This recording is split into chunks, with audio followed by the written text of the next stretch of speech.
tardes a todos, en particular nuestro invitado de esta tarde, que es nuestro querido colega Fabián Feinwax. Espero haberlo dicho bien, el apellido. Impecable. Gracias. Fabián es psicoanalista en París, miembro de l'École de la Cosmopolitan y también de la Asociación Mundial de Psicoanálisis. Si no me equivoco, también es maestro de conferencias del Departamento de Psicoanálisis de París 8. Fue AE entre 2015 y 2018. Tuvimos la oportunidad de escucharlo en España en alguna de sus intervenciones. Ha escrito artículos y libros como Claridades del Todo, de Lacan a Marx, de Aristóteles a Mao, y también ha hecho muchas contribuciones, por ejemplo, en una obra que se llama El on choisit, que es sobre homosexualidad femenina. Con Clotilde Leguil participó en una obra colectiva que se llama Subversión lacaniana de las teorías del género. Seguramente hay muchas más cosas que ha hecho, pero bueno, estas son algunas. No sé si tú quieres mencionar alguna en particular. No, está muy bien, Araceli. Vale, y hoy vamos a tener el gusto de escucharlo en la conferencia que ha titulado Del amor loco a lo real del amor. Sin más, paso la palabra a Fabián Feinwax. Muchas gracias, Araceli. Muchas gracias por la invitación. Agradezco al NUCEP esta oportunidad de poder dirigirme nuevamente a ustedes, aunque más no sea por este medio virtual. Razones familiares serias me han impedido viajar, así que les agradezco mucho haber podido mantener la conferencia de esta noche y el seminario de mañana a la mañana, aunque más no sea por esta vía distancial. Les hablaré entonces efectivamente del amor loco a lo real del amor, advertido, como hablábamos con Araceli en el preliminar de esta conexión, advertido de la satisfacción, de cierto goce, podríamos decir, que podemos tener los analistas de hablar de amor. Pensaba en Gustavo de Sal, que decía esto hace poco en una conferencia. Como estamos en Madrid, bueno, me place citarlo, y efectivamente advertido de esta satisfacción que podemos tener en querer hablar y querer escuchar hablar de amor. Me parece que justamente de lo que se trata más bien es de poder con Lacan, leyendo a Lacan, leyendo a Lacan, que Jacques Alain Miller también nos ha permitido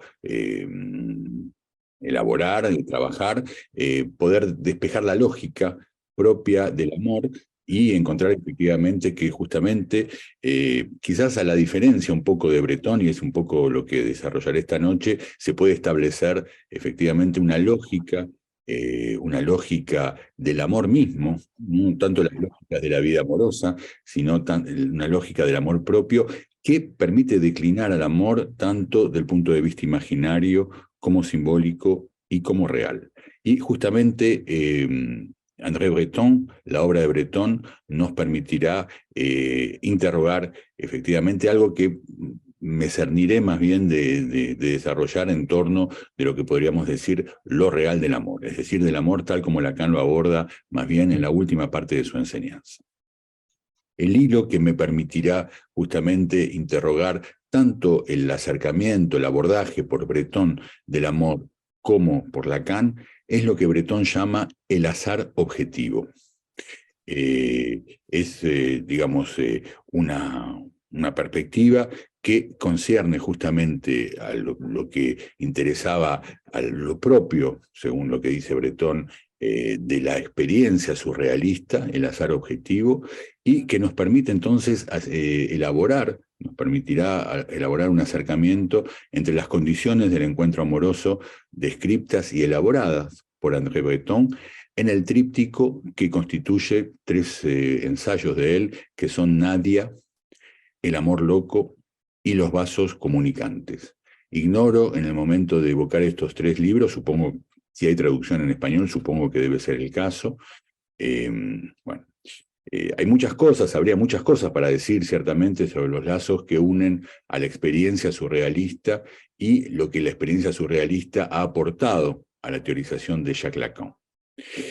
Quizás esto haya sido hecho por algún autor, porque finalmente podríamos decir Lacan se refiere a Breton, pero se refiere muy poco.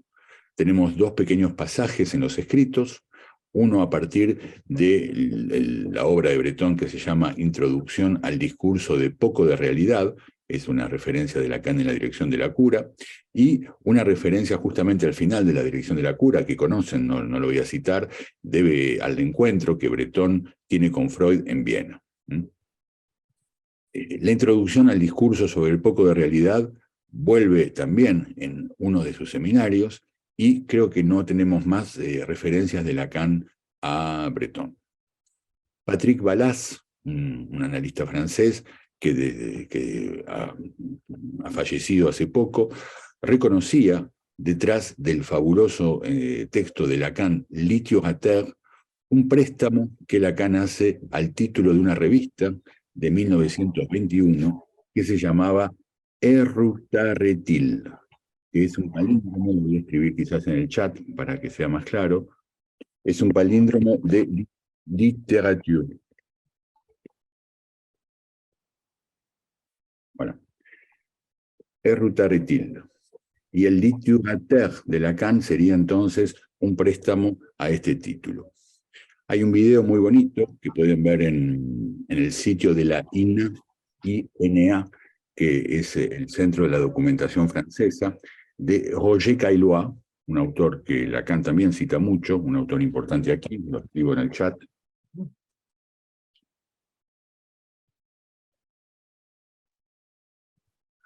Un video entonces en el cual Roger Caillois explica, Roger Caillois era muy cercano a Lacan, explica que Lacan se ha acercado 2 o 3 veces al café Cyrano, Cyrano de Bergerac, donde los surrealistas se reunían, donde los surrealistas tenían tertulia.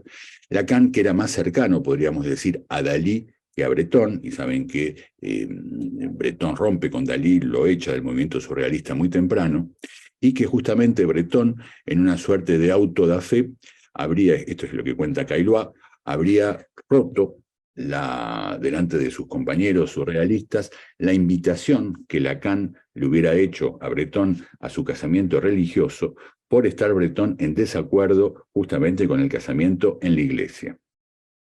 Y seguramente también en el trasfondo de la pelea, digamos, de Breton con Dalí en 1929. Es sobre todo el libro El amor loco, título que inspira de manera, digamos, muy trascendental todo lo que tiene que ver con la experiencia surrealista del amor, que es justamente este libro que acompaña, además, el encuentro de André Breton con Jacqueline Lambert, la que será su futura esposa, y que cierra el título del amor loco en la trilogía que constituye Nadia y los vasos comunicantes, que Breton parece entonces en este libro, El amor loco, sacar todas las consecuencias de sus encuentros azarosos, haciendo del amor un caso particular de la conjunción de lo que llama una causalidad externa y una finalidad interna, que es lo que constituye precisamente para Breton la definición misma del azar. Una convergencia, una conjunción entre una causalidad externa, puramente contingente, y una finalidad interna. Observemos ya que esta conjunción hace cruzar una causalidad externa, puramente contingente, con la finalidad interna, es decir, subjetiva, que le da al azar no solamente su pertinencia, pero también su lugar de desencadenante de una reacción de parte de aquel que puede cernirse de esta contingencia. El amor sería entonces, en esta lógica, lo cito a Breton aquí, el encuentro capital, es decir, por definición, el encuentro subjetivado al extremo. que, ya sea por los efectos importantes que produce, merece, escribe Breton, de preguntarse si esto no debería llevar a una petición de principio respecto del amor en el encuentro azaroso. Cuestión fundamental, en nuestra opinión, ya que por el peso que la causalidad externa tiene en la definición del azar y por las finalidades internas que siguen a esta causalidad externa, la locura presente en el amor loco, la locura misma implicada entonces en el amor, podría ser interrogada. La definición, la calificación más bien de locura. Observemos que Breton no interroga, no cuestiona en ningún lugar esta dimensión loca que él acorda, que la cuerda, que él le da al amor. Avanzando ya el hecho que el amor es loco. Hecho que además permite ser constatado por las viñetas que nos dará de sus encuentros con Nadia en la novela homónima, con Jacqueline, entonces en torno del encuentro del cual torna, digamos, el libro El amor loco, y otras mujeres que van a, digamos, otros encuentros que van a encontrarse trufando, digamos, presente en sus relatos. El carácter absoluto, es un término de Breton, que Breton reconoce al amor en su aspiración hacia lo mejor, no llama a una elucidación de su lógica, más allá del carácter azaroso que lo desencadena. Es este carácter, entonces, que lo lleva a calificar al amor de loco, situándolo así, dejándolo en esta forma a la margen de toda razón, ya que es así como se ha presentado siempre en la experiencia humana. En la experiencia humana, al menos hasta Rimbaud, hasta Arturo Rimbaud, en todo caso, que, como saben, le da como título a su célebre poema A una razón, en el cual, poema en el cual Rimbaud, citado por Lacan también, va a escandir un nuevo amor, un nuevo amor. Entonces, el título de este poema, casualmente podríamos decir, es A una razón, en oposición al amor loco de Breton. Poema en el cual Philippe Solers, que nos ha dejado recientemente, reconocía con pertinencia que acercar las palabras razón y amor, este movimiento que hace Rimbaud, es ya un acto en contradicción completa con casi toda la biblioteca universal. Esta es la proposición, el término de Philippe Solers. Casi toda la biblioteca, porque están en esta biblioteca las obras justamente de Freud y los seminarios de Lacan para esclarecer justamente esta razón presente en el amor. Señalemos también aquí que Breton nos da, en este ensayo sobre el amor loco, una idea de lo irracional, de lo que él llama lo irracional, con su noción de real, lo llama así. En esta voluntad, lo cito a Breton, en esta voluntad desesperada de hoy, que puede ser calificada de surrealista, tanto en el dominio de las ciencias particulares como en el dominio de la poesía y de las artes, de operar a cada instante la síntesis de lo racional y de lo real, sin temor de hacer entrar en la palabra real todo lo que podría contener de irracional hasta nueva orden. Fin de la cita de Breton. Lo real cubriría entonces para Breton lo irracional, lo que autoriza a pensar que el amor, por su locura, entraría en esta categoría de real, en lo que puede contener de irracional hasta nueva orden, como dice Breton. Ahora bien, si esta nueva orden, y es la hipótesis que propongo aquí esta noche, si este nuevo orden sería el que el psicoanálisis con Lacan tiene para decir sobre el amor, Lacan que ha permitido abordar el amor tanto en su dimensión imaginaria como simbólica y finalmente real. Mantengámonos aún a nivel de lo que Breton escribe sobre las condiciones del encuentro amoroso y del azar que participa allí, ya que su presentación del azar, de lo que llama el azar objetivo, es muy rigurosa. Parte en el amor loco de la idea antigua que veía en el azar, lo cito, una causa accidental de efectos excepcionales o accesorios revistiendo la apariencia de la finalidad. Esta es la definición que Aristóteles daba justamente del azar. Para llegar, Breton, hasta Cournot, quizás lo voy a escribir en el chat, es un filósofo y matemático del siglo XIX, ahí está, Cournot, que definía el azar como un evento traído por la combinación, por la combinatoria o el encuentro de fenómenos que pertenecen a series independientes en el orden de la causalidad. Fíjense que es una definición, podríamos decir, muy evidente del azar, ¿no es cierto? O aún por la definición de un Poincaré, matemático citado por Lacan en varios lados también, lo escribo en el chat por las dudas, Poincaré, que definía el azar como un evento rigurosamente determinado, pero tal que una diferencia extremadamente pequeña en sus causas habría producido una diferencia considerable en los hechos. Diferencia extremadamente pequeña en las causas, justamente por eso el azar es tal, que produce una gran diferencia en los hechos. Y para, finalmente, culminar Breton en una definición del azar que busca ligar a Engels con Freud. ¿Cómo lo indica? Una forma, cito a Breton aquí, una forma de manifestación, el azar como una forma de manifestación de la necesidad exterior que se abre un camino en el inconsciente humano. Parecería ser, por lo que estuve investigando, que esta referencia a Engels es completamente apócrifa. Buscando seguramente Breton al evocar a Engels aquí con Freud, inscribir el movimiento de este autor en el sillón revolucionario que el surrealismo reivindicaba para sí. Por eso la referencia a Engels. En cuanto al inconsciente, hay que atribuir ciertamente al lugar que Breton le acorda, siguiendo a Freud, lejos quizás de lo que André Masson, quien saben que era el pintor, gran pintor cuñado de Lacan, casado con la hermana de Sylvie Bataille, André Masson, que justamente no quería mucho a Breton, podríamos decir, reconocía en el movimiento de inscribir el inconsciente abordado por Breton en el movimiento de Freud una demagogia, así lo dice,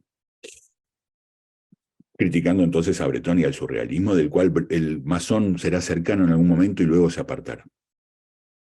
No se trata entonces con este azar, del azar de los científicos, ni el de la lógica, ni el de la filosofía. Pura contingencia del cual nada puede ser extraído. Breton rehúsa siempre, de manera muy decidida, las explicaciones de la razón limitada y las vidas lógicas ordinarias que vaciarían las coincidencias de un sentido posible en el azar. ¿A qué corresponde entonces el adjetivo de objetivo que acompaña el azar para Breton?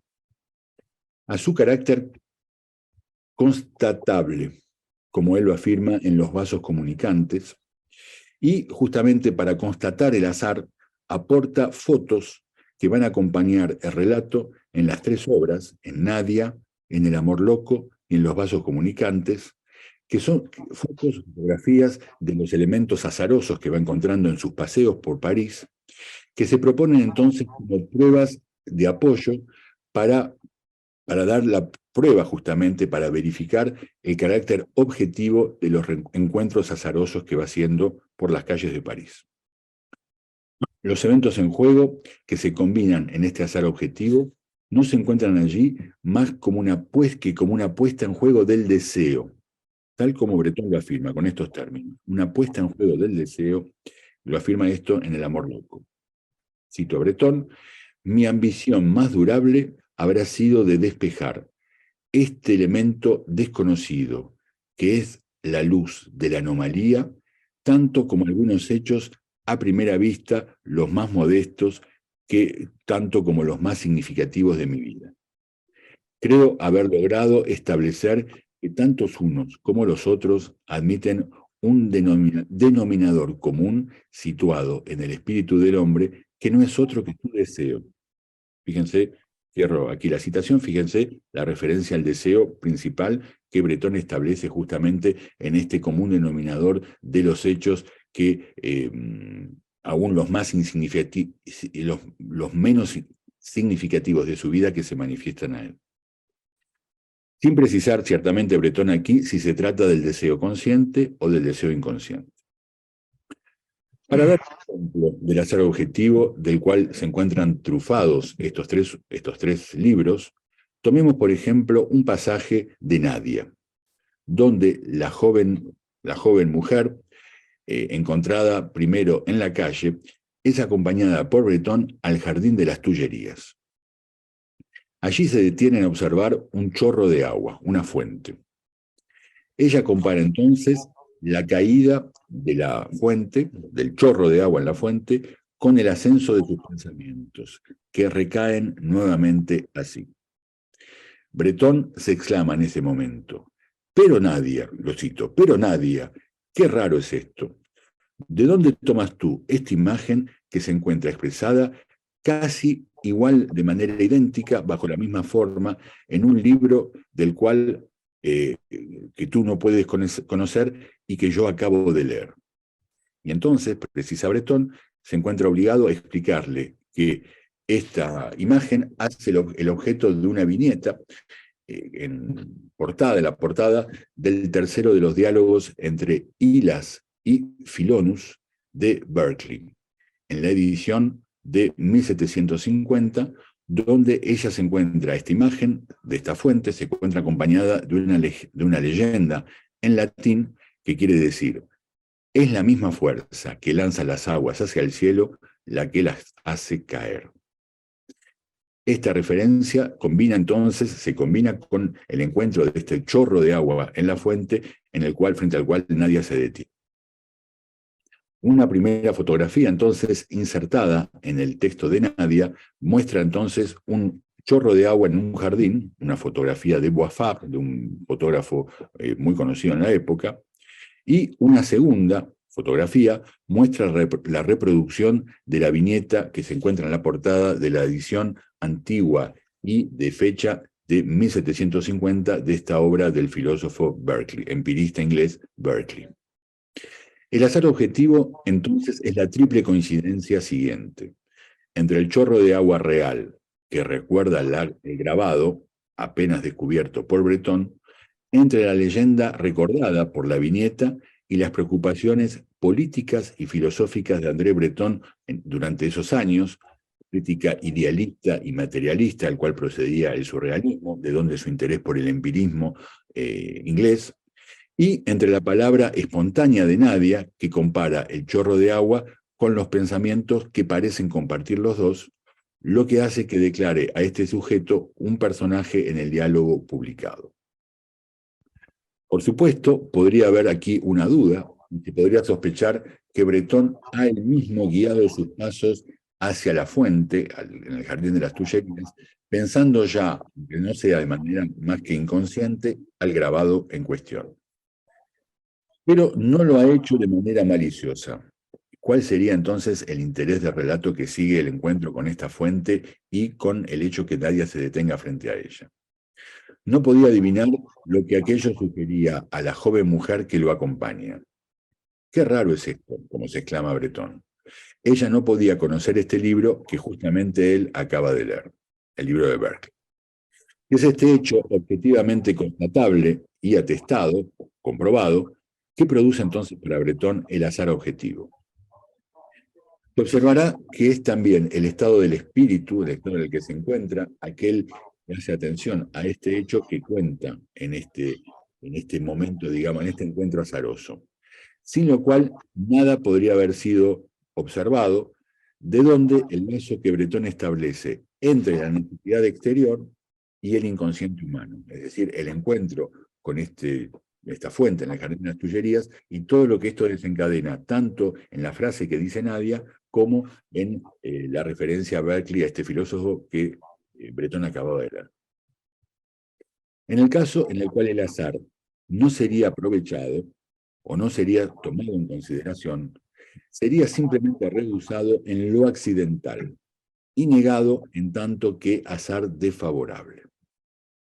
De esta manera, cito aquí a Breton, la simpatía puede surgir entre dos seres o entre varios, parece ponerlos en la vía de las soluciones que buscaban, que perseguían separadamente en vano. Esta simpatía no sería nada menos que de naturaleza a hacer pasar en el dominio del azar favorable, la antipatía en aquel del azar desfavorable, encuentros en los cuales no tendría lugar más que por un solo y que no serían tomados en consideración, sino más bien rechazados bajo el término expediente, digamos, de lo accidental. Veremos entonces enseguida cómo hay un eco de esta idea del azar favorable en las últimas proposiciones de Jacques Lacan concerniendo al amor en sus seminarios de los años 70. En el amor loco, la aspiración surrealista produce en Breton una bonita fórmula: no dejar detrás de sí enredarse los caminos del deseo. Hasta el punto culmine, cito aquí a Breton, del descubrimiento, del instante en el cual los primeros navegadores de una nueva tierra se encuentran a la vista de una tierra nueva, justamente, o del instante en el cual tal sabio puede convencerse que acaba de ser testimonio de un fenómeno hasta entonces desconocido, o aquel donde comienza a medir el alcance de su observación. Todo sentimiento de duración se encuentra abolido en el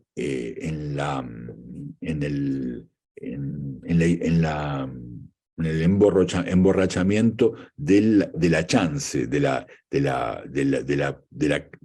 posibilidad. Un pincel muy fino de fuego despeja, donde justamente, de manera perfecta, nada otorga a otro el sentido de la vida.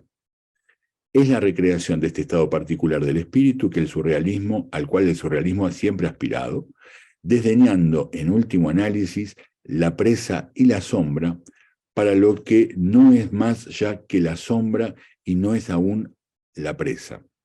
La sombra y la presa encontrados entonces en un relámpago único. Hasta aquí la cita de Breton. Un relámpago único. Conocemos el uso que Lacan hará de esta imagen, tomada no a Breton ciertamente, sino a Heráclito a través de Heidegger. El relámpago, ver de repente las cosas bajo una nueva luz, como en un relámpago, para hablar del pase, justamente, del momento del pase, podríamos decir. Breton hace de este relámpago una contingencia producida por sus errancias. Cito aún a Breton: hoy aún no espero nada más que lo que me ofrece mi sola disponibilidad, que esta sed de errar al encuentro de todo, en donde me aseguro que justamente esta disponibilidad me mantendrá en comunicación misteriosa con los otros seres disponibles, como si fuéramos llamados a reunirnos de manera repentina. Recordando entonces esta disposición fundamental del surrealismo, Breton no reduce al único plano individual, a la amistad y al amor, este encuentro azarosamente objetivo, que sobre el plano social se traduce, además, por los lazos creados por la comunidad de sufrimientos y la convergencia de reivindicaciones en política. Breton le da este alcance, tanto a la comunidad de sufrimientos como a las reivindicaciones en política, únicas capaces de favorizar esta combinatoria brusca, explosiva de fenómenos que pertenecen a series causales independientes, en principio. Pero el amor, como lo afirma aquí, es, lo cito, entre todos los estados en los cuales, a través de los cuales el hombre puede pasar, el más grande proveedor en materia de soluciones de este género, siendo él mismo el lugar ideal de junción, de unión, de fusión de estas soluciones. O sea que el amor es como el fenómeno que condensa, digamos, de la manera más precisa la posibilidad de esta combinatoria brusca de fenómenos que en principio no pertenecen más que a series causales completamente independientes. Es en este relámpago que constituye como tal el amor, en el momento en el que se manifiesta, que se trata de preservarlo como tal. Lo que sigue no es más que la sombra de ese momento único. Cito aquí a Breton: el amor verdadero no se encuentra sujeto a ninguna alteración apreciable en la duración. Escribe justamente luego de haber encontrado a Jacqueline Lambac, que devendrá su mujer. Lo que sigue no es más que la fantasmagoría producida por la falta de conocimiento, agrega Breton, donde justamente el sujeto puede situarse en relación al ser amado. Quiero decir, cito aquí a Breton, pasa para tomar fin del instante donde justamente este ser encontrado no se sustrae más, es decir, queda fijado, podríamos decir, por el encuentro amoroso. Breton critica aquí los términos clásicos y modernos que han permitido a los poetas expresar este sentimiento, como por ejemplo el flechazo amoroso, lo que en francés saben que se dice coup de foudre, y el coup de foudre es el golpe justamente del rayo, digamos, o aún la luna de miel. Meteorología de pacotilla, dice Breton, tenida de la más sórdida ironía reaccionaria. Ve en esto una manifestación justamente de una, digamos, de una expresión reaccionaria, en el sentido político, por supuesto. A esta concepción del amor opone Breton una causalidad que subraya la coincidencia continua, perfecta de dos series de hechos tenidos como rigurosamente independientes, que el comportamiento lírico, como tal, les impone a nuestro ser, aunque más no sea una obra en el cual el amor, como tal, ha intentado de sistematizar justamente lo que el surrealismo tiene, digamos, como interés respecto de este fenómeno del azar objetivo. Se verifica entonces que es a nivel de la causalidad del amor que el azar objetivo se revela, y de la participación de este azar en el conocimiento del ser amado.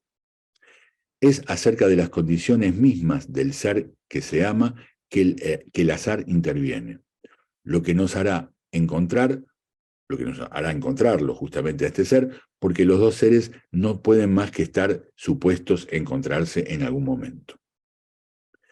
El azar objetivo se presenta así como una contingencia que el carácter que Breton llama objetivo busca declinar del lado de lo simbólico desencadenado por la contingencia misma del azar. A la manera de la escritura automática que los surrealistas practicaban, que provocando la producción azarosa de significantes convocaba en el inconsciente la posibilidad de evocar significaciones que no agoten, sino que más bien coloquen a trabajar y a producir el azar mismo.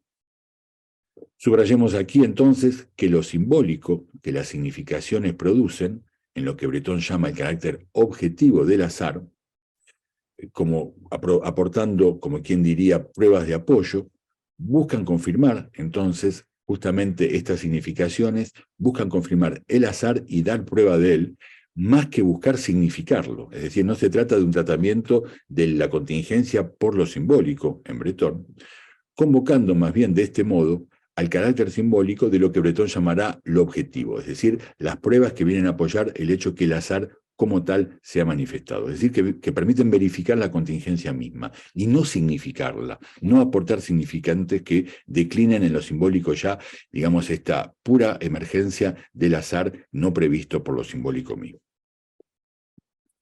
Se podría discutir aquí la lógica que subyace a esta necesidad que el carácter objetivo del azar hace jugar para que los dos seres se encuentren.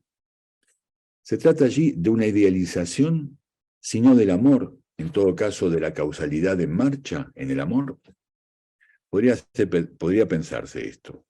Éric Laurent, en su bello artículo sobre Lacan, el amor de la feminidad, escribe que la originalidad de Lacan, contemporáneo de las provocaciones vitales de Dada, del amor loco de los surrealistas y de la experiencia interior de Bataille, justamente la originalidad de Lacan ha sido de no ceder a ninguna idealización.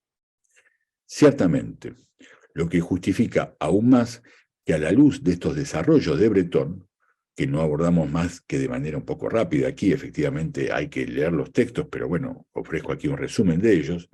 Se trata de precisar su posición cuando aborda el amor en justamente Lacan en su última enseñanza, en la dimensión justamente del azar, ya que ésta no articula en Lacan, en la enseñanza de Lacan, ya el amor ni en lo simbólico ni en lo imaginario, y que entonces justamente parecería acercarse al abordaje surrealista, sobre todo en su carácter contingente del amor. Recordemos aquí que una vez que Lacan ha abordado el amor en sus primeros seminarios como un intercambio de faltas, según la definición que nos ha quedado célebre del amor, amar es dar lo que no se tiene a alguien que no lo quiere o a alguien que no lo es, según las versiones en el seminario, donde lo que se intercambia en el amor es justamente el falo, en tanto que significante de la falta.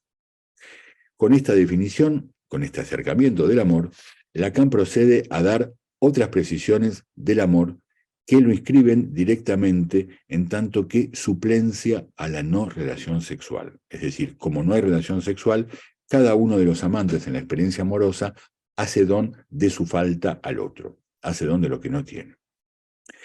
Es decir, el amor como vehiculizando un real del cual importa situar las coordenadas. Y es esto justamente lo que Lacan va a introducir más allá de este intercambio de falos, de este intercambio de faltas en el amor abordado desde el punto de vista simbólico.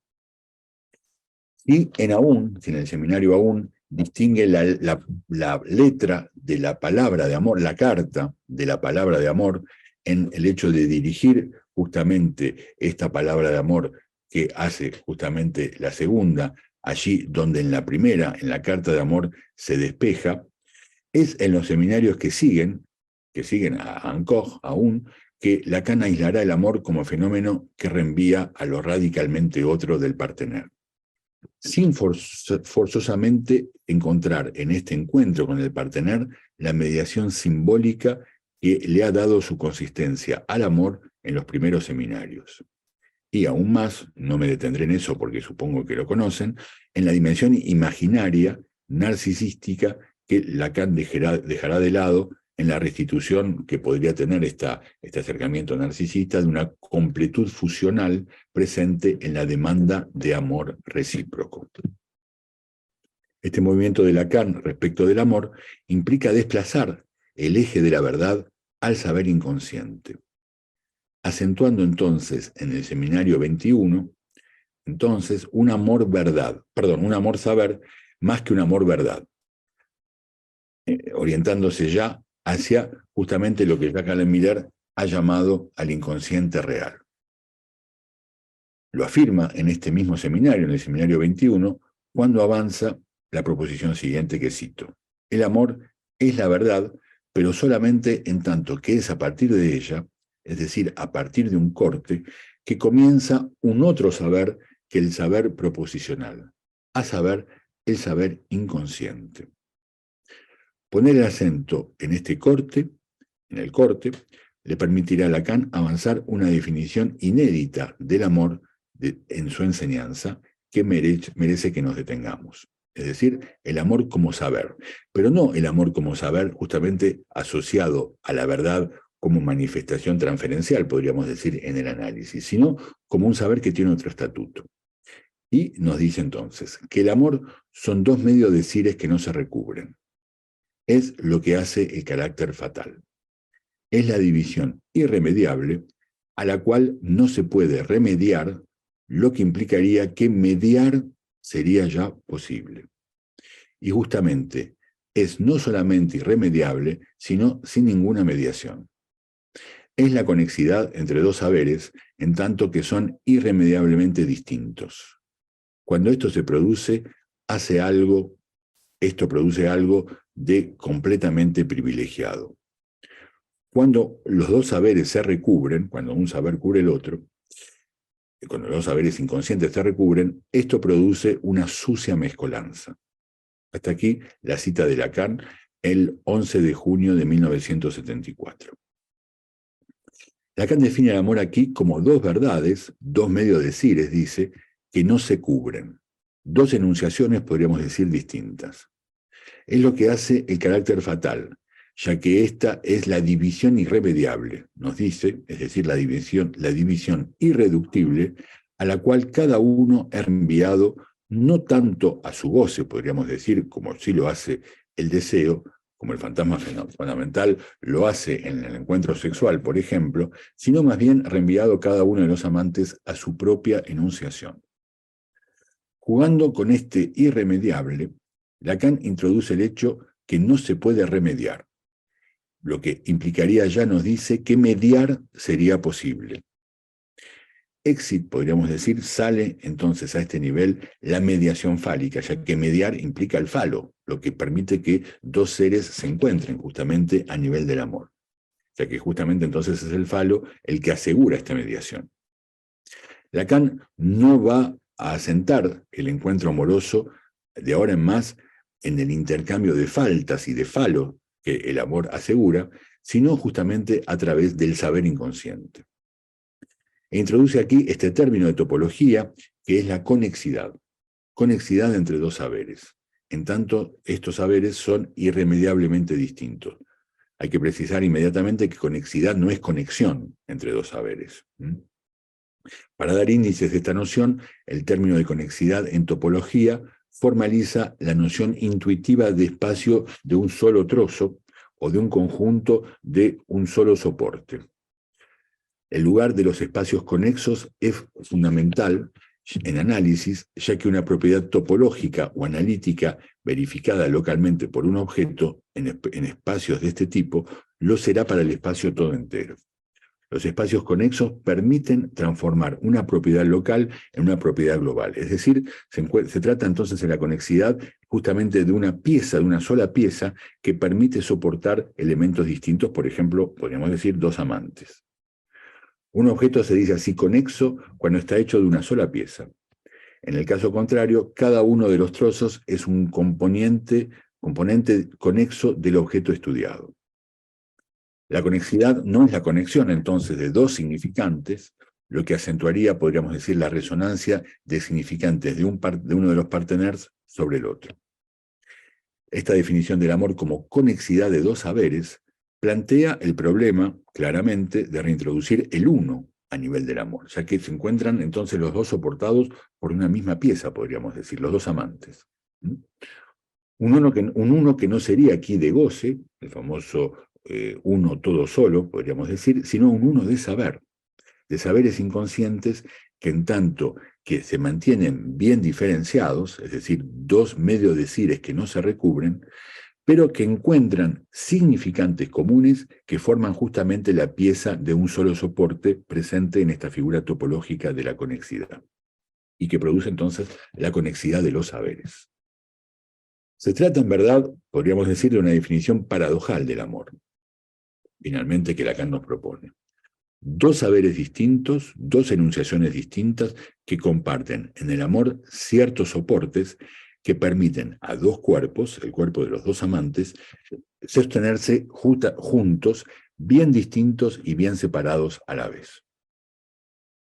Allí donde la lógica binaria debía ceder a la lógica terciaria, para existir en el amor entendido como un intercambio de faltas, donde entre los dos amantes teníamos un tercero, que era el falo justamente, en este nuevo acercamiento lacaniano del amor, podría decirse que no hay más que dos, ya que no es más, pero que no es más el imaginario del dos del amor, justamente, desde la relación del sujeto a su imagen en el espejo, por ejemplo, en el estadio del espejo, en el amor que el sujeto tiene por su imagen y que su partener amoroso vendría justamente a comprobarle, digamos, como un otro en el cual el sujeto se ama por procuración a sí mismo. Ni tampoco en el dos sostenido por el elemento tercero que constituye el falo, justamente simbólico, como regulando la relación entre dos seres hablantes. Ya que toda la apuesta del amor, toda la cuestión del amor, es de hacer entrar la dualidad amorosa en el uno fusional, el uno justamente de la simbiosis, podríamos decir. Y diría que para preservar el dos, hacen falta los tres registros, es decir, lo simbólico, lo real y lo imaginario. ya que, nos dice Lacan justamente en este seminario 21, que lo real no comienza más que con la cifra 3. Pero, ¿qué es lo que hace que del 3 se haga 1? Es decir, 1 como justamente esta conexidad en los saberes inconscientes.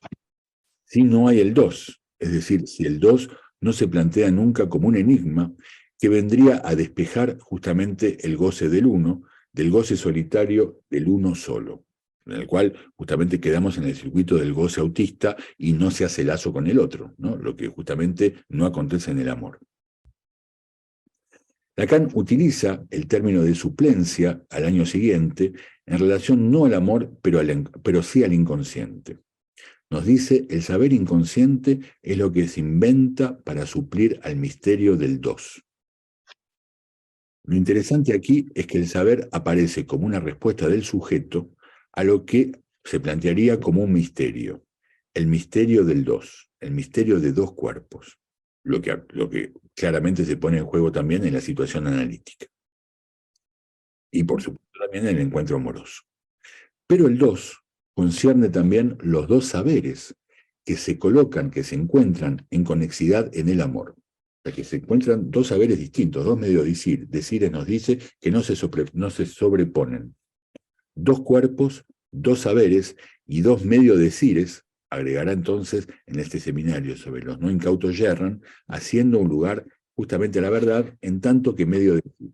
Pero ya no, digamos, como la verdad de un sujeto que entra en resonancia con la verdad del otro. Podríamos decir con la ilusión que el amor permite de poner en juego por el lado de la verdad, de encontrar su verdad en el otro, sino más bien como algo que se inscribe claramente del lado del saber. En lo que concierne al misterio del 2, se podría precisar que si se abordan las cosas del lado del goce solitario del 1, es el 2 que se presenta como un enigma. Por eso Lacan habla del enigma del 2. Ya que el partener, en lo que él puede tener de radicalmente otro, sea hombre o mujer, aparece justamente como una alteridad fundamental respecto del goce de lo 1, del goce autístico de lo 1. Observemos aquí que Lacan no se equivoca, como lo hace en otros lados, no equivoca, como lo hace en otros lados, el 2 en D'.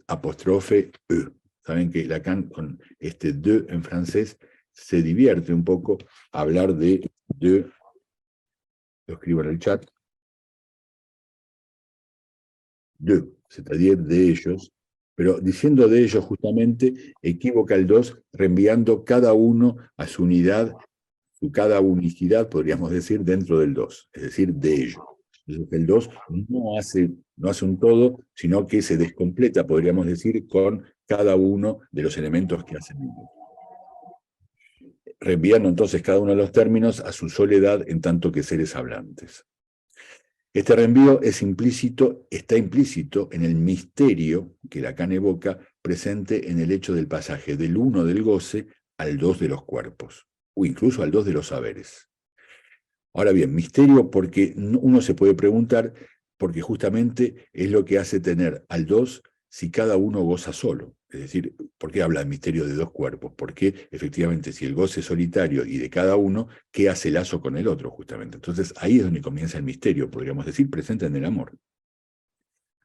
Así entonces, en los no incautos yerran, en el seminario 21, Lacan ubica el amor del lado del saber inconsciente en tanto que decir verdadero. Así lo define, decir verdadero, que permite hacer la unión con la ausencia de la relación sexual entre un hombre y una mujer, y entre dos hombres también podríamos decir, o entre dos mujeres, que se hace escuchar para suplir a la ausencia de la relación sexual. Es decir, el amor como suplencia del amor de la ausencia de relación sexual es un decir verdadero. Decir verdadero que es del orden del evento, nos dice Lacan, y que acompaña al evento mismo que constituye el encuentro amoroso. Allí es donde se divierte, justamente en esta misma clase, es la clase del 18 de diciembre de 1973, diciendo que preguntándose cómo un hombre encuentra a una mujer y responde por azar, por casualidad. Evidentemente hay una dimensión irónica en este por casualidad, pero tampoco la hay. Es decir, también la cuestión del azar evocada por Breton se pone en juego aquí.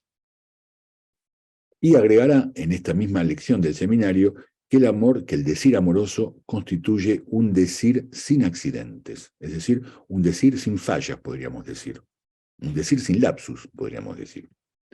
Decir sin accidentes porque se dirige al saber inconsciente, pero hay que observar aquí que a nivel ya de este seminario, el saber inconsciente, como siendo lo que está en juego en el amor, se acerca a lo que Lacan desarrollará un poco más tarde, en el seminario 24, bajo el término de la una equivocación.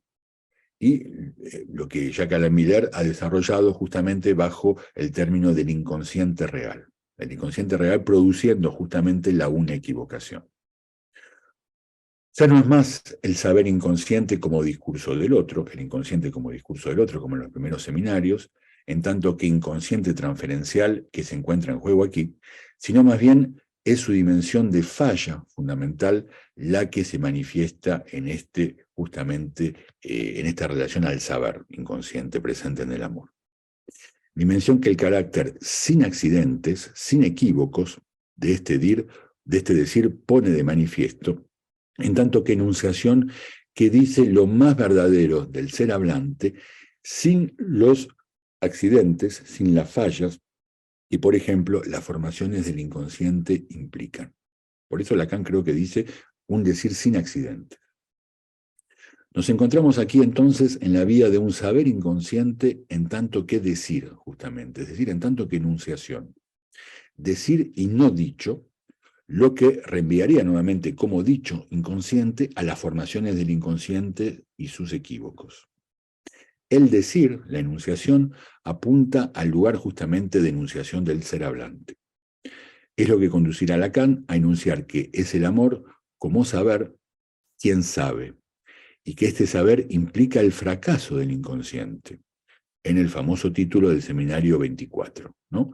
L'insuccès de l'inconscient el fracaso del inconsciente es el amor.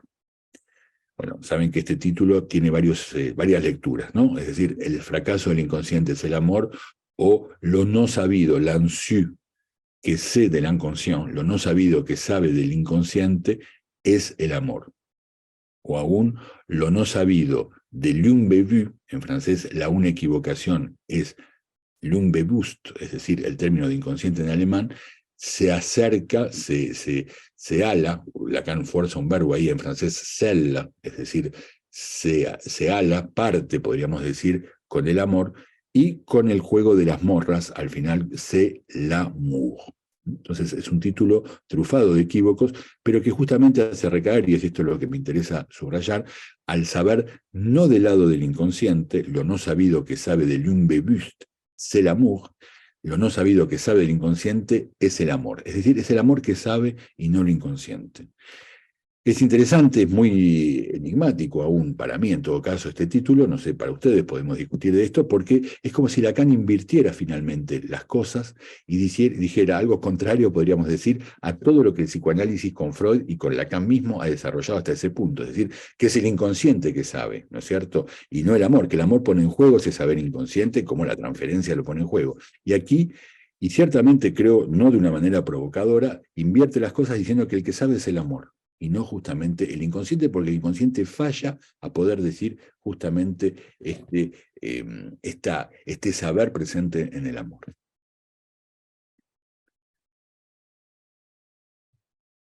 Bueno, muchas gracias, Fabián. No, me queda... No has terminado aún, ¿no? Pero ya terminamos. Me quedan una frase más, nada más. Vale. Fracaso del inconsciente, entonces, que es el amor, fracaso del inconsciente, que como real, no ya transferencial, tomando los términos de Jacques Alain Miller, en tanto que una equivocación fracasa en cifrar justamente la no relación sexual justamente como verdad.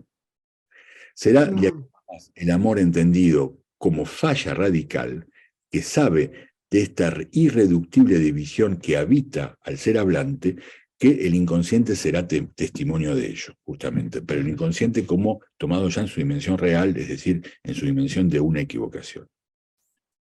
El azar objetivo de Breton, ¿se encuentra advertido de esta división irremediable? No lo creemos.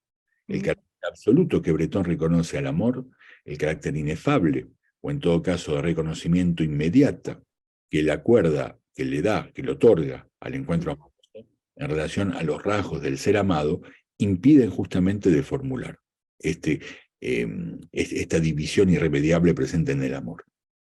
Señalemos aquí que el amor, tal como Lacan lo aborda en estos seminarios, implica una reducción a los caracteres más singulares del partener. Su saber inconsciente, es decir, justamente la conexidad de los dos saberes, en tanto que se encuentra este saber inconsciente ya entre real y simbólico, ya no es el saber S2, ¿no?, que el matema S2 escribe, no es el saber como saber, digamos, inconsciente, digamos, los significantes del inconsciente. Es un saber decantado, podríamos decir, es un saber que ya se encuentra como vaciado de la dimensión formación del inconsciente, justamente. Por eso creo que es un saber más cercano del inconsciente real, como Miller nos lo ha propuesto. Porque el saber aparece ya entonces desconectado, podríamos decir, de la verdad del inconsciente en la perspectiva del inconsciente real. El que sabe de la una equivocación sería el amor y no ya el inconsciente, como lo señala entonces en el título del seminario 24. De esta lectura de Breton no se destaca entonces que los rasgos irreductibles del otro aparezcan en el encuentro que el azar objetivo desencadena, a pesar que este encuentro se produzca para Breton más acá de toda proyección transferencial de la fantasmática propia a cada uno de los parteners. De eso Breton no se ocupa, justamente, de cómo pone en juego el fantasma, podríamos decir, de cada uno, el amor. Para concluir entonces, señalemos que con el azar objetivo, Breton nos da una causalidad del encuentro amoroso que linda con la teoría del amor en la última enseñanza de Lacan, por el lugar que toma lo real de la contingencia para ambos parteners y para ambos autores, Lacan y Breton. Aunque su acercamiento, su abordaje del amor, parezca limitarse a los factores que lo provocan, sin ir hasta la lógica que estructura y que da la consistencia a la conexidad, lo que Lacan llama la conexidad, que sostendrá entonces el encuentro entre estos dos cuerpos de los amantes. Aquí me detengo. Muchas gracias por escucharme. Bueno, muchas gracias a ti. Ha sido compleja tu conferencia. También es muy complejo lo que dice Lacan sobre el inconsciente real, que es lo que tú vienes a traer. Quizás estoy un poco, no sé cómo introducir la conversación, pero quizás si pudiéramos servirnos de la propia experiencia del análisis, habría alguna manera de, no sé si ejemplificar, pero por lo menos acercarnos a esta definición nueva que da del amor, donde es el saber lo importante, dos saberes que no niegan, que no rechazan la ausencia de relación sexual, donde el amor sabe más que el inconsciente, ¿no? No sé si tú podrías ilustrarnos algo sobre eso. Bueno, yo diría que efectivamente es el amor en el fin de análisis, ¿no? Es el amor, es lo que queda del amor después de la transferencia, efectivamente. Un amor advertido, como tú lo has dicho muy bien, de la ausencia de relación sexual. Es un amor que no busca hacer relación sexual, que no busca hacer existir sexual. Es un amor que no pide reciprocidad para completarse, ¿no? Que vehicula la demanda de amor, ciertamente. Es un amor, efectivamente, que está advertido de la falla del otro, digamos, ¿no? María Ellen Bruce decía de una manera muy divertida para mí, en una conferencia que había dado en Galicia, en ocasión de las Jornadas Nacionales de la Escuela Lacaniana, ¿no? Tomaron el amor como tema hace unos años, no me acuerdo, Sí. cuando fueron en Galicia, justamente, que el amor real es un amor implacable, porque es un amor, hablaba del amor real, que no es un término de Lacan, no he encontrado en Lacan el término del amor real, ¿no? Lo que sería muy interesante, pero justamente creo que me parece que se acerca a una concepción del amor que ya no es simbólica ni imaginaria, que no sé si podemos calificar de real. María Helén avanzaba hacia esto, decía, el amor real es un amor implacable porque justamente es un amor advertido de los defectos del otro, y que a pesar de los defectos del otro, o sea, que sabe los puntos de falla del otro y eso no le impide amarlo, digamos, ¿no? Entonces, como el resto, podríamos decir, de lo que queda del amor y de lo que conecta, digamos, ese amor que ya no busca entonces hacer uno, que no busca, digamos, hacer con el otro y que no busca hacer relación sexual, con el punto, la cuestión me parece interesante, la pregunta me parece interesante para mí, ¿con qué punto del otro se engancha ese amor? Y Lacan nos da una pista cuando dice, justamente en esta clase que evocaba el seminario 21, de enero del seminario 21, que el más de gozar, el plus de gozar, juega ahí un rol, nos dice en el amor. Eso me parece interesante porque permite ver cómo el partener se ubica respecto del plus de gozar del amante, pero donde también hay algo en el plus de gozar del amado, que puede ser amado justamente. Diría justamente poder, yo diría, es así como lo entiendo, pero por supuesto podemos discutirlo porque no hay una teoría acabada de esto, ni mucho menos, que el amor, ese amor, digamos, ese amor de dos saberes, de la conexidad de dos saberes inconscientes, ama no solamente esos significantes del otro que reconocen conexidad con los propios, sino también algo del plus de gozar del otro. Es decir, hay algo del plus de gozar del otro, esto que lo singulariza más de la manera más radical, ¿no es cierto? Porque justamente el plus de gozar es lo que define, digamos, lo que singulariza un ser hablante, y bien, uno puede más que antes, como lo rechazaba, digamos, y se defendía, el plus de gozar del otro, ¿no? El racismo, sabemos que justamente es reverso de esto, ¿no? El odio es justamente lo que articula el rechazo de lo más singular del otro, es decir, suponer al otro un goce que es nocivo para nosotros, y creo que este amor más bien se conecta con este punto real del otro, que es justamente su plus de gozar, ¿no? Entonces creo que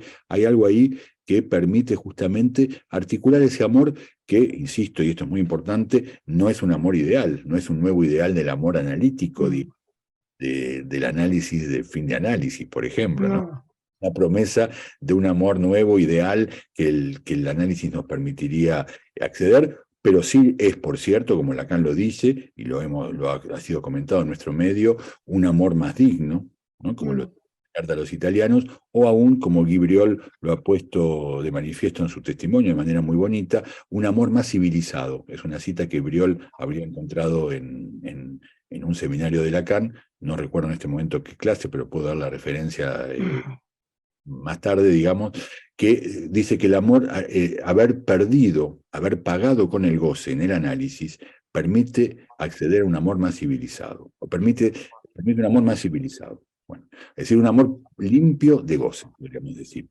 Y justamente un amor limpio de goce, un amor despejado de esta parte de indignidad. Eric Lorán ha comentado esta fórmula del amor más digno, famosa, ¿no? De esta fórmula del amor más digno en la Carta a los Italianos, diciendo que lo que introduce el elemento indigno es la pulsión, es el elemento pulsional en el amor, ¿no?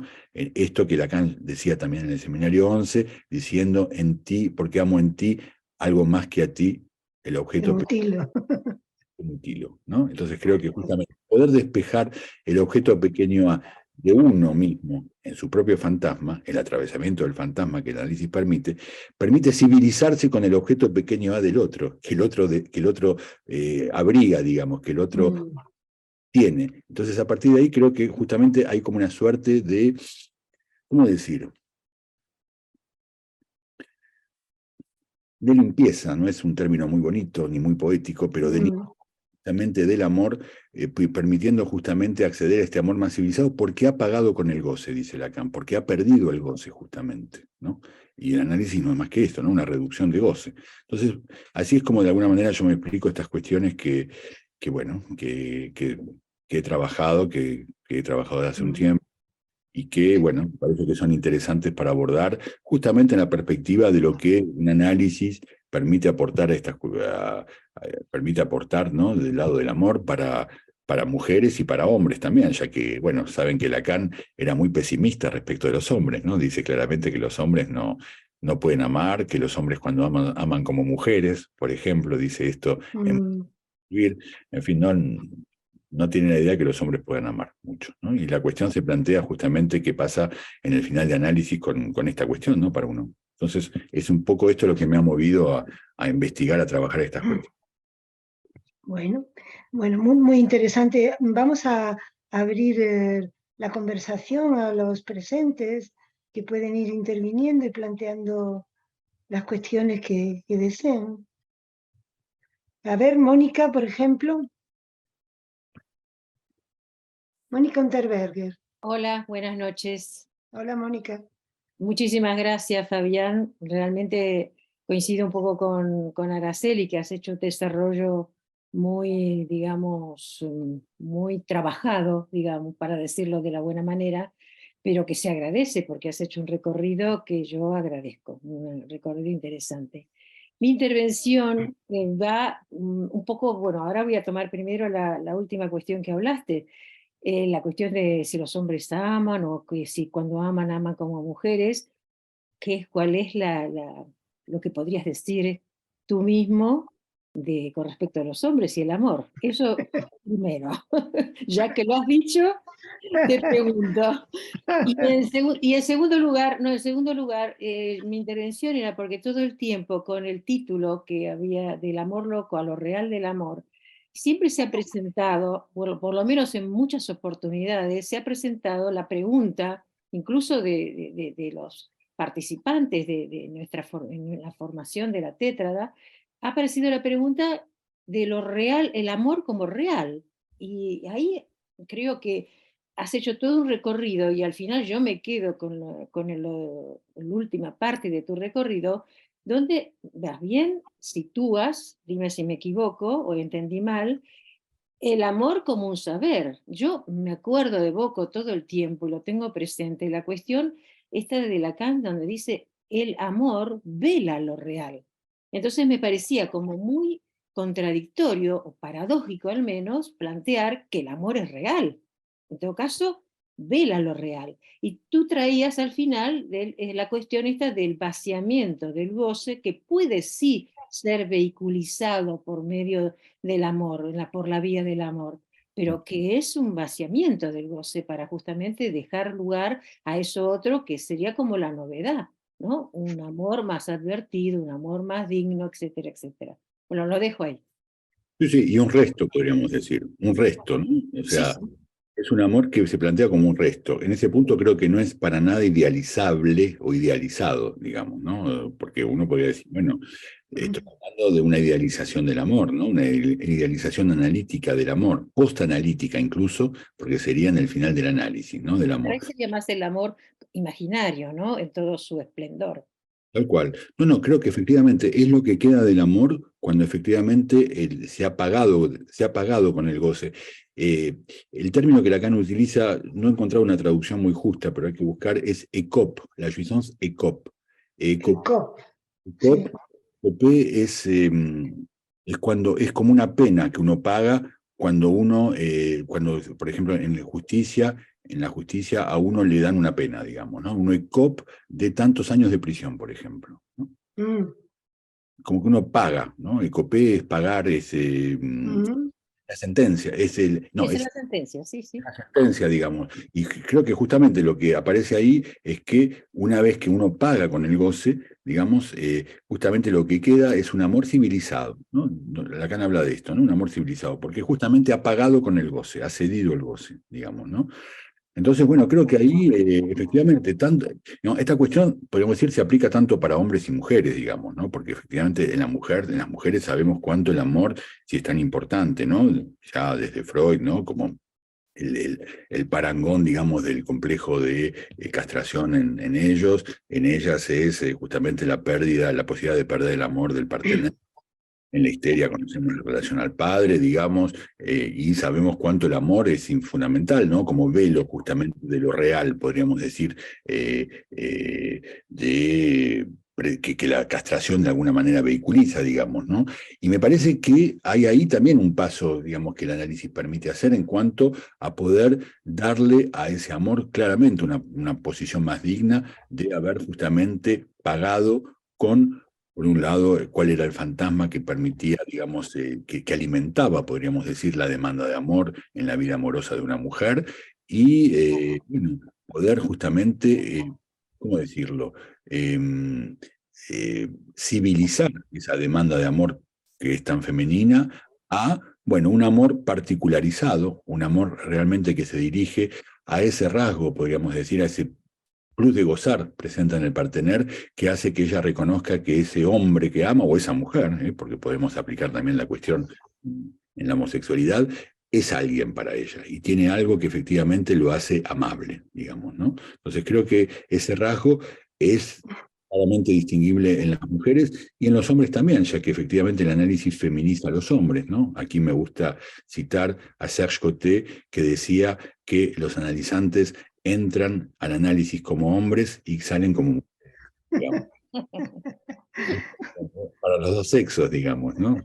Sí. Bueno, que ellas Bueno, también en relación con el falo como histéricas como hombres y salen como mujeres. Entonces creo que efectivamente ese efecto de feminización en los hombres permite de alguna manera acrecentar las fuentes del amor, dice Lacan en la italiano. Creo que hay algo de esto en los hombres, digamos, ¿no?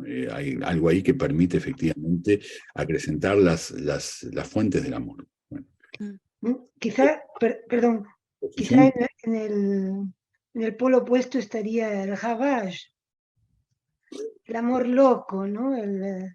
Por supuesto. Por ¿no? supuesto. Lol von Stein. No, y sobre todo porque efectivamente es la relación al otro la que introduce el Ravage, como lo dice Lacan, ¿no? Es subsistencia que la mujer, como por encontrarse como pez en el agua en la castración, hace que esto lo pague con una relación al otro del cual espera subsistencia, ¿no? Dice Lacan, lo ha dicho. Y justamente es a este otro que va a dirigir entonces su demanda, que se sitúa detrás de la figura del partener, digamos, ¿no? O sea, detrás del partener está el otro al cual se dirige esta demanda para poder existir ella, para tener un poco más de subsistencia. Creo que el análisis permite efectivamente a una mujer, bueno, curarse un poco de esto, ¿no? Vaciar un poco justamente esta dimensión de demanda de la cual sufre, digamos, ¿no? De algunas mujeres, y efectivamente articular el amor efectivamente a algo más real. María Belén, bueno, ella habla del amor real. A mí me gustaría, yo, ¿cómo decir? No me animo mucho a decir. Yo tampoco. Pero, Fabián, el amor real no habría que, vamos, yo encuentro que tiene algo que ver con el amor a lo real, si es que se puede hablar de amor a lo real. Eso ya es otra cosa, creo yo, porque Creo que es otra cosa también. hemos tenido hace Sí, unos... pero si no hay amor a lo real, no creo que haya amor real, ¿eh? Bueno, pero ese debate ya lo hemos tenido hace unos años. Recuerden en la cuestión respecto al autismo que Virginio Baio había introducido y que Fred había retomado como el amor de lo real, en relación justamente al trabajo que Virginio hacía con los autistas. Y bueno, eso fue muy debatido también en esos momentos, ¿no? No sé cuánto se puede amar a lo real, efectivamente. Es complicado, ¿no? Complicado, sí. Hay una mano pedida de Rosa María. Había levantado la mano, creo. Y, a ver, la pregunta es un intento, porque es verdad que hay como muchos matices y hay muchas cosas, creo que para pensar de lo que nos trae es como muy comprimido, ¿no? Pero había un momento donde yo me perdí en algunos momentos, pero me gustaría si pudieras retomar el concepto que decías de conexidad, donde hablabas de esta unión de dos medios de decir y hablaste del uno y luego saltaste para el dos enigmático, pero cuando trajiste lo del uno, que lo dije, me gustaría que si pudieras desarrollar primero el concepto de conexidad, que no lo terminé de cómo lo trae Lacan en el seminario 21, y por qué bueno, lo que hiciste es del 1 y luego pusiste el enigma del 2, ahí me gustaría si pudieras desarrollarlo un poco más. Gracias. Sí, claro, es un término difícil, digamos, entender en Lacan, porque efectivamente supone que la conexidad desde el punto de vista topológico hace que dos elementos se encuentren unidos en una continuidad, en un mismo espacio, podríamos decir. Allí donde justamente es lo que modestamente he leído, he buscado, ¿no? Porque no soy topólogo ni matemático, pero efectivamente la conexidad supone la unión de dos elementos en una misma superficie. Y, por ejemplo, en lo que se encuentra en algunos artículos de matemáticos en Internet, es que la conexidad se opone a los elementos fragmentados, soportes de una sola pieza, que hace que estos elementos sean como dos elementos distintos. Es decir, por ejemplo, la idea el ejemplo que se da siempre es el archipiélago, ¿no? Un archipiélago son elementos dispersos que forman parte justamente de un conjunto, pero cada uno separado. Y el archipiélago, un archipiélago de islas, es lo opuesto al elemento de un solo soporte que la conexidad designa. Entonces, es muy complicado esto, porque supone, por ejemplo, que habría que este saber, digamos, esta superposición de saberes, de estos dos medios de decires, son dos saberes, son iguales, o sea, son de una sola pieza, ¿no? Entonces, por eso decía que es medio paradojal esta definición. Es como decir que son dos saberes que no se superponen, pero que como son conexos, tienen, no es que, digamos, uno reconoce en el otro, en el amor, significantes que resuenan con los propios. Ni, aún podríamos decir significantes que serían los mismos que los propios, ¿no? Esto que el fenómeno amoroso puede producir como espejismo. Sino más bien que justamente es un solo saber, digamos, esta conexidad de dos saberes es un saber que conecta justamente, que une a los dos medios decires, a las dos enunciaciones que son distintas.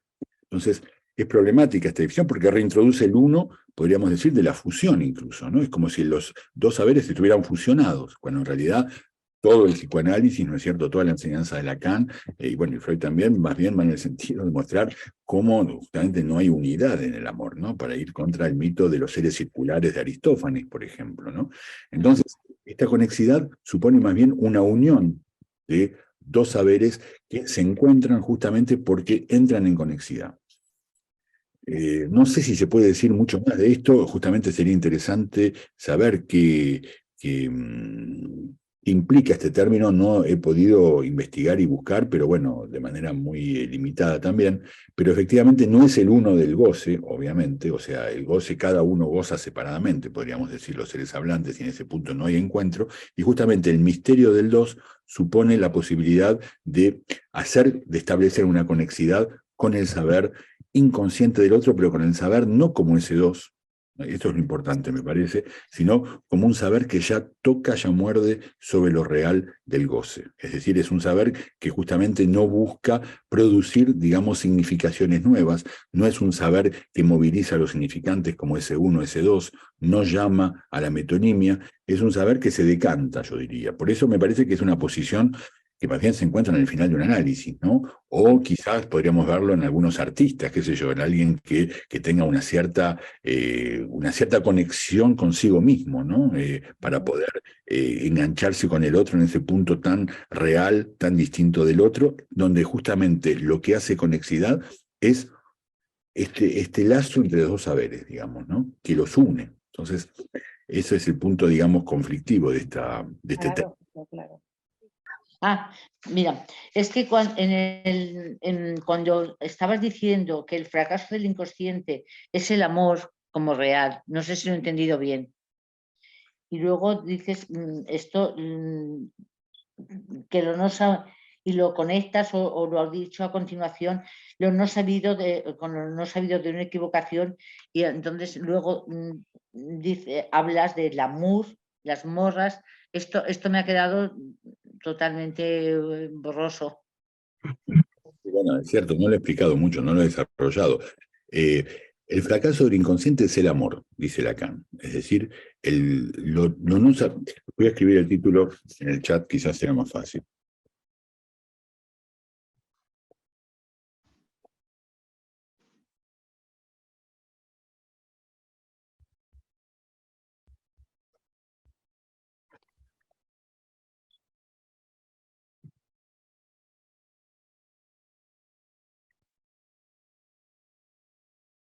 Bueno, esa es una forma de escribirlo. Entonces, lo no sabido que sabe de la una equivocación se ala, él es ala en francés, a la morra. Pero también se puede escribir, es un equívoco que Lacan produce.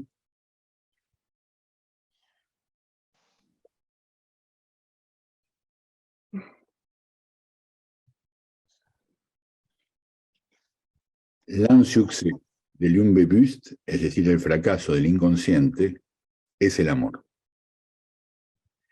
Entonces, el fracaso del inconsciente es el amor, es suponer que justamente, y también podría equivocarse, l'insu,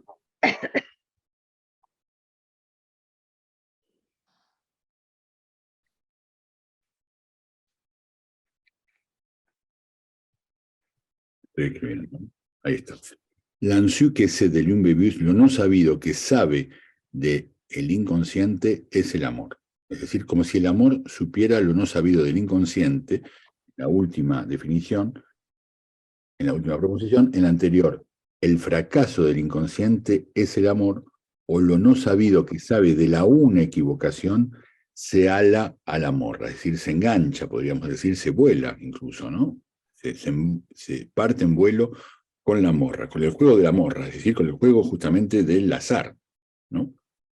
Entonces, todos estos equívocos, bueno, habría que comentarlo más en detalle, pero justamente dan cuenta de algo que falla, podríamos decir, del inconsciente, justamente del inconsciente transferencial, del inconsciente, de las formaciones del inconsciente, y que bien le da el saber, desplaza el saber del lado del amor, como si el amor fuera el que supiera allí donde el inconsciente fracasa, que es una lectura del título, ¿no?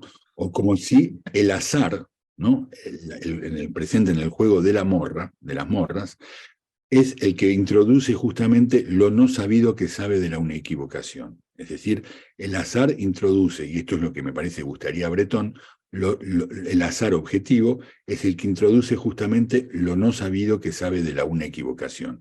Allí donde la una equivocación, ¿no es cierto?, es como la formación del inconsciente, pero sin ya significación, es decir, es como una significación vacía de la formación del inconsciente, porque no llama a un S2, no llama a otro significante, y bien, el inconsciente definido entonces en su estatuto real, como nos dice Jack Alan Miller, introduce justamente en la dimensión del azar, la dimensión contingente de la morra, del juego de las morras, ¿no? Entonces, ese no sabido es el que el azar o la contingencia introduce justamente como una equivocación, es decir, como la falla del inconsciente no ya vehiculizando una significación.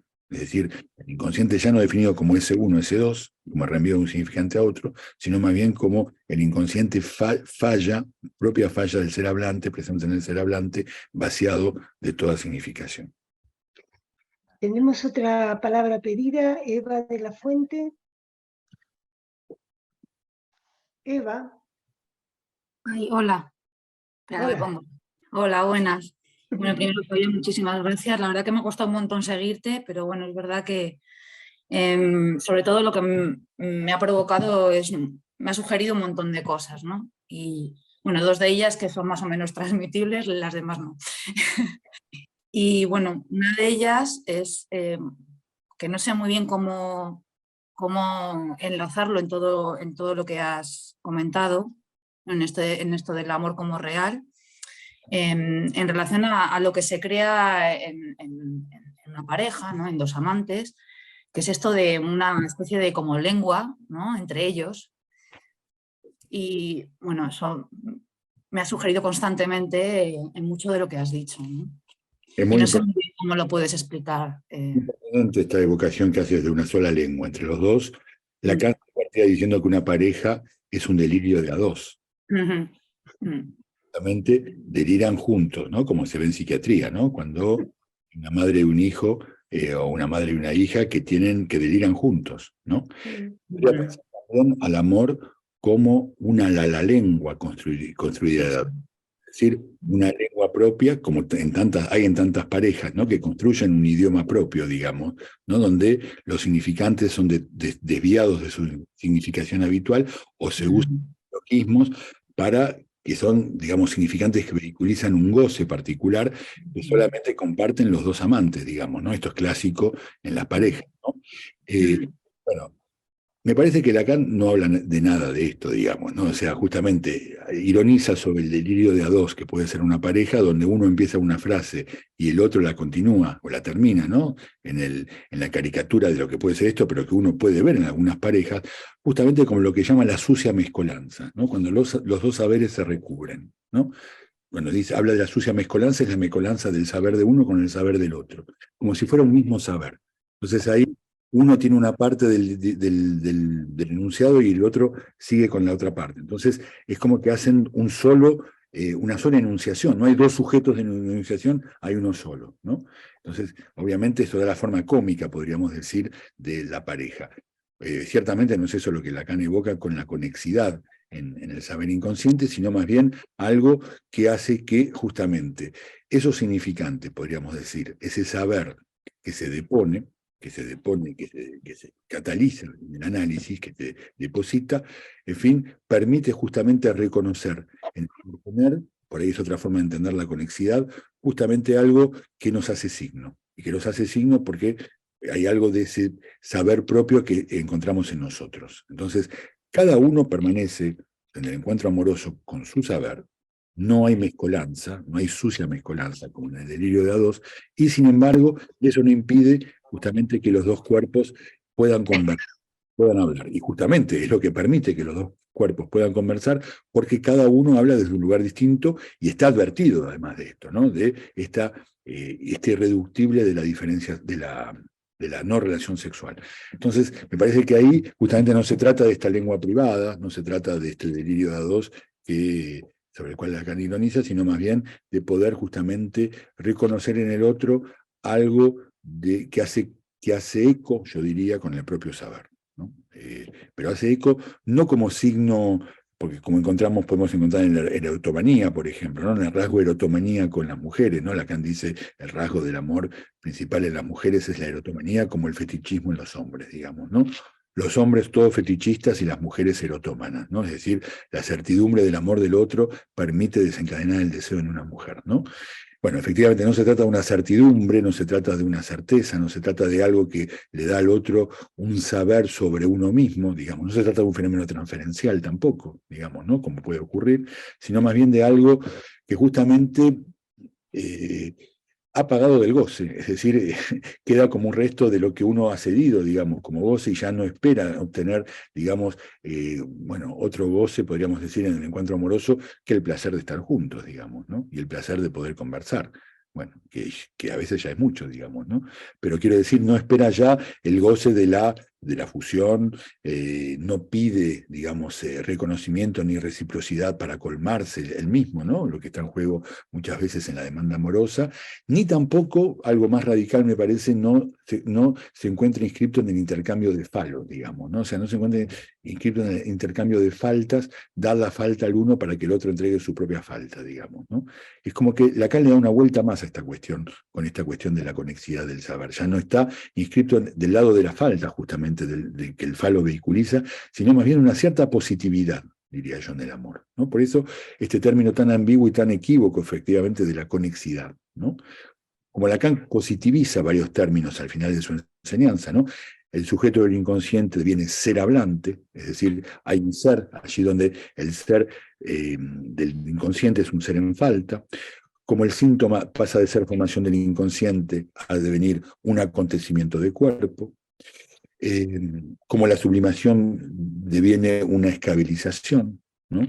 Hay como una suerte de, ¿cómo decir?, de traducción donde Lacan parece positivizar los términos que en la primera parte de su enseñanza se presentaban de manera negativa.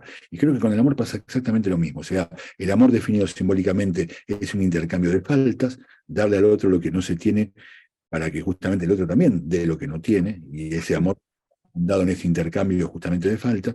Y aquí Lacan no dice eso, dice, no hay mediación. O sea, no hay remedio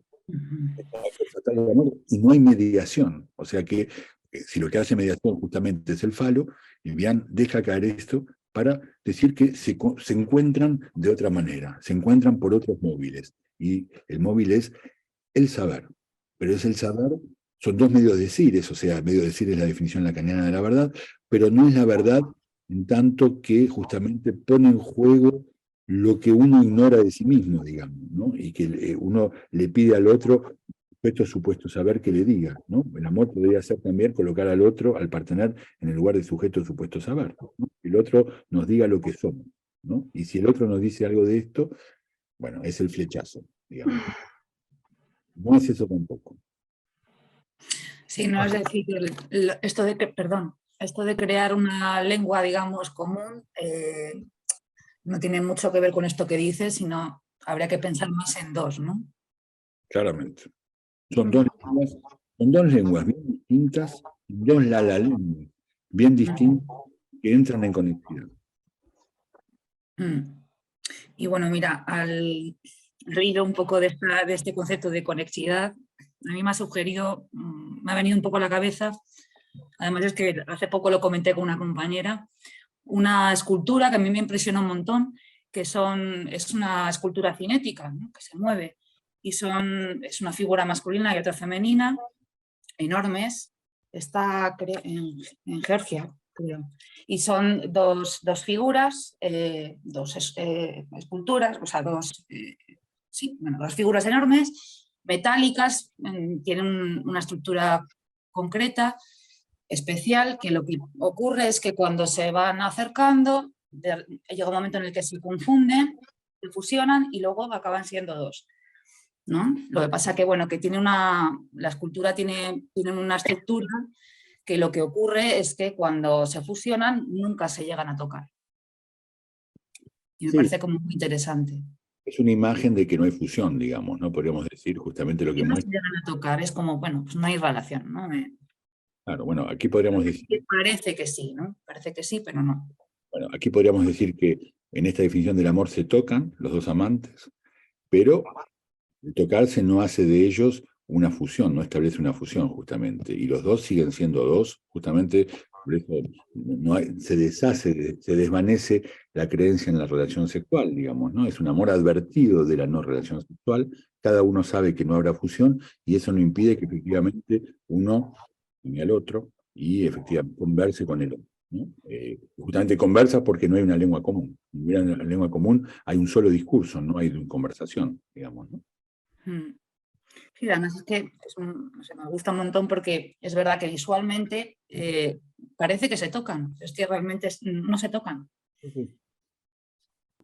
No sé si lo tenés trabajado, pero quería preguntarte si puedes decir algo de lo que menciona Lacan en el seminario 20 acerca del amor entre Regina y Kierkegaard, que viene hablando, ¿no? Se acercaría por ahí a esto del amor real. Él viene hablando de la existencia y en un momento dice, no por azar descubrió Kierkegaard la existencia en una nimia aventura de seductor. No conozco mucho, realmente no conozco mucho la referencia, tendría que leer un poco más, ¿no? Lo poco que conozco no me permite contestarle, pero bueno, quizás vos puedas articular algo de eso también. Gracias. Gracias, Fabiana. Es la verdad que es sumamente interesante lo que nos has contado hoy. Quiero recordar que que está publicada una conferencia sobre el mismo tema, porque esto es algo que Fabián va desarrollando. Hoy nos ha hablado de la articulación con Breton, pero hay una conferencia que está publicada en el psicoanálisis 39 que se llama ¿Existe el amor real?, donde ya Fabián presenta este tema y desarrolla, y yo creo que como es francamente difícil, merece la pena leerlo tranquilamente, aunque la conferencia va a ser publicada. Yo quería decir, hay algo que a mí me salta, que es cuando se habla, por ejemplo, del amor más digno, el amor más civilizado, de acuerdo, pero lo de limpio de goce me suena raro, y sobre todo lo de limpio de goce, aparte me suena a otras cuestiones que se discutieron en otro momento, ¿no? De que se hablaba también del final del análisis como en el sentido de una limpieza de goce. Yo eso no estaría de acuerdo con eso, ¿no? Pero entonces no sé si se puede decir limpio de goce, sobre todo que además has aclarado muy bien que lo que estaría también en juego, jugaría un rol importante, es el plus de gozar, ¿no? El plus de gozar del partener, y que consentir al plus de gozar del partener tendría que ver con este modo de amor. Me parece que es interesante, ¿no? Quizás, no sé si es limpieza total o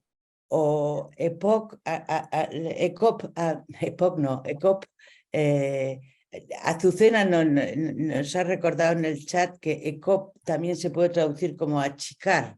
Hay algo que que se achica del goce, ¿no? Se puede... Entonces, a mí eso me parece importante. Y de todas maneras, había algo en la conferencia de Komandatuba que yo no lo...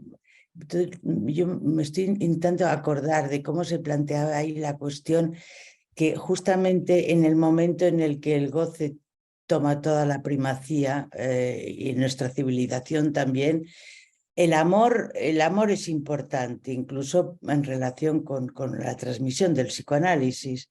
O sea, que yo creo que Miller ya ahí señalaba esto, ¿no? Como en ese momento justo donde el pequeño A está en primer plano, la cuestión del amor, que quizás en un cierto momento ha sido denostado, ¿no? Incluso desde el psicoanálisis toma una relevancia, ¿no? Y justamente en esta primera conferencia donde hablas sobre el tema, tú señalas una cosa que a mí me ha llamado la atención, que quizás justamente Freud tenía una cierta desconfianza con el amor por el tratamiento que hace de ello, y que quizás fue Lacan quien nos ha llevado hacia el camino de poner sobre la mesa la importancia del amor, pero en los términos en los que lo plantean. Bueno, Sí. esto es así. Mira, no, la limpieza no es total, es claro, y justamente la limpieza no es total porque queda un resto, y el resto finalmente de esa limpieza es justamente el plus de gozar. O sea, me parece que el plus de gozar es lo más acotado, lo más reducido, el punto irreductible de goce que podemos encontrar en el otro, lo que supone que el otro justamente no pueda reconocerlo también. Entonces, efectivamente, no es muy lindo decirlo así, hay algo que en la limpieza no va, digamos, ¿no? Es como parece la limpieza de chimenea de Ana O, ¿no? Algo así, sí, sí. No Bueno, decir otra cosa, sí. Porque bueno, entonces, estamos diciendo que no es el goce, hay un punto donde no se puede significantizar, siguiendo a Miller, y hablar de limpieza. No sé. ¿cierto? Bueno, podemos hacer reducción, quizás suene mejor. Reducción, sí. Reducción de goce. Y creo que efectivamente ese amor más digno, porque se ha reducido el goce a su mínima expresión, evidentemente no se evacúa nunca completamente. Y en ese punto la limpieza Claro. total, efectivamente, hay un resto, y ese resto es lo que permite también, podríamos decir, desear. O sea, es el que nos mueve también el plus de gozar, ¿no? Ese resto que incluso en el final del análisis permanece y del que uno da cuenta, podríamos decir, en el pase. O sea, no hay pase si el sujeto no tiene una idea de cuál es su relación al plus de gozar, cuál es su objeto plus de gozar. No se puede nombrar a alguien si no tiene el pasado, una idea de esto, digamos, ¿no? Entonces, efectivamente, es muy cierto lo que dices, hay una reducción que hace que, bueno, eso se plantee, digamos, como un mínimo goce acotado, reducido por el análisis, que hace que efectivamente podamos interesarnos en ese punto, digamos, de goce irreductible del otro también, y es lo que nos hace amarlo, digamos, ¿no? Después decías otra cosa que no me acuerdo al En final. relación con Komandatuba, no sé si es. Sí, sí, por supuesto. Bueno, yo me intereso un poco en estas cuestiones por eso también. Creo que efectivamente en un mundo en el cual lo que prima es el empuje al goce, ¿no? El empuje al goce generalizado, creo que efectivamente el amor, esto que Lacan ya señalaba, ¿no? En el saber del psicoanalista, en Hablo de los muros, ¿no? Diciendo que el capitalismo no quiere saber nada de las cosas del amor, forcluye las cuestiones del amor. Es contemporáneo a nuestra época, es decir, justamente el amor aparece denostado, como tú decías. Ya Roland Barthes lo decía de una manera muy bonita en el año 77, cuando en fragmentos de un discurso amoroso decía que en la época del erotismo generalizado, el amor aparece como obsceno. No es el erotismo lo que es obsceno, sino el amor. Y decía de una manera muy divertida, Nude es una revista francesa de foto, es como una fotonovela de fotos, digamos, una historieta, pero de historias de amor, pero al agua de rosa, muy kitsch, digamos, ¿no? Y decía, Nude es más obsceno que el Marqués de Sade, hoy. Lo decía en el año 77. Todavía, digamos, este régimen de empuje al goce no es el que vivimos hoy, digamos, ¿no? En resonancia a lo que tú traías de Komandatuba. Efectivamente, creo que hoy el amor aparece como justamente lo que este empuje al goce deja de costado, no quiere saber, o lo hace como de manera, digamos, mercantilizada, explotándolo como un producto en el cual justamente se venden fines de semana para amorosos, para enamorados, películas de amor, novelas de amor. Hay todo un mercado organizado en torno al amor, hoy muy vasto y muy expandido, digamos, tan expandido como la pornografía. Es decir, la pornografía también hace mercado del goce sexual, tenemos un mercado del amor. Efectivamente, se trata de otro amor, ¿no? De ese amor, digamos, cliché, de ese amor kitsch, digamos, ¿no? Que se vende, sino efectivamente de otra cuestión, pero que viene a objetar al empuje al goce generalizado que vivimos en nuestra época. Una cuestión, esto que trae Carmen me parece muy interesante, ¿no? Pero tenía un problema con el tema del plus de gozar, ¿no? Porque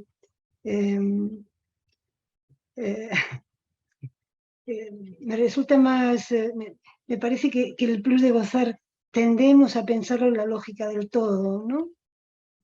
Y me parece que quizás cuando Lacan habla de lo irreductible del síntoma, quizás es otra la lógica que está en juego, ¿no? Pensaba, es por un lado, cuando pensando el goce como no todo, también es una manera de aceptar lo real que hay en juego, o el síntoma como irreductible, me parece también una manera, o saber hacer con el síntoma, también es una manera, algo distinto que conducen quizás a este amor del que has hablado al final de la enseñanza de Lacan, ¿no? Podríamos diferenciarlo también, por ejemplo, del ideal, ¿no? Porque Sí. a veces se ama a un partener que tiene un ideal, por ejemplo, ¿no? Parece que justamente no es eso de lo que se trata, ¿no? Uno dice, partener tiene un ideal, lo que asegura mucho a muchos sujetos histéricos, por ejemplo, ya que no son ellas las que van a ocupar ese lugar de objeto plus de gozar, sino más bien el ideal que ama el partener, digamos, ¿no? Lo que da una forma particular de encuentro amoroso también. Claro. No se trata de eso, no se trata del ideal del partener, porque sabemos que el ideal es un velo del objeto pequeño A, justamente, ¿no? Claro, en el polo opuesto, perdón, en el polo opuesto, el amor del estrago, el amor loco, escribe la relación sexual, lo pretende escribir. Exactamente. En el polo opuesto, ¿no? Mientras que el amor del que has hablado, del que habla Lacan, de estos dos saberes inconscientes que no se recubren, es un saber o es un amor, primero articulado al saber, que esto ya es una diferencia, ¿no? Y después a la aceptación del no hay. Entonces, el no hay es lo real. Sí, sí, por supuesto. Eso es lo real y es lo que da fondo, digamos, al encuentro amoroso. O sea, es Claro. relación sexual y efectivamente eso no cesa de no escribirse, digamos.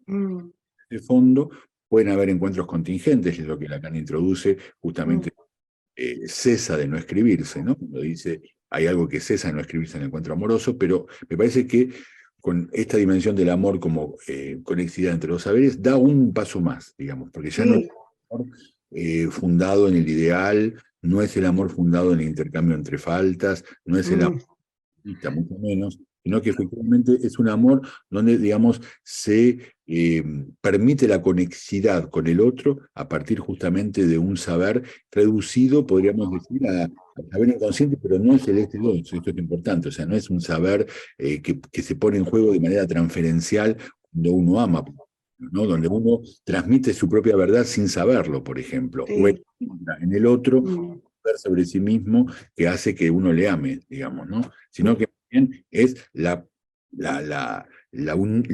reunión, podríamos decir, de dos saberes en el fenómeno amoroso, sin que efectivamente se produzca una fusión, sin que produzca un todo, sin que produzca un absoluto, porque Breton habla de absoluto, justamente, no es el absoluto del que habla Breton, que le impide a él justamente despejar una lógica del fenómeno mismo. Él lo emblema, podríamos decir, del azar objetivo, el amor, o sea que le impide saber Claro.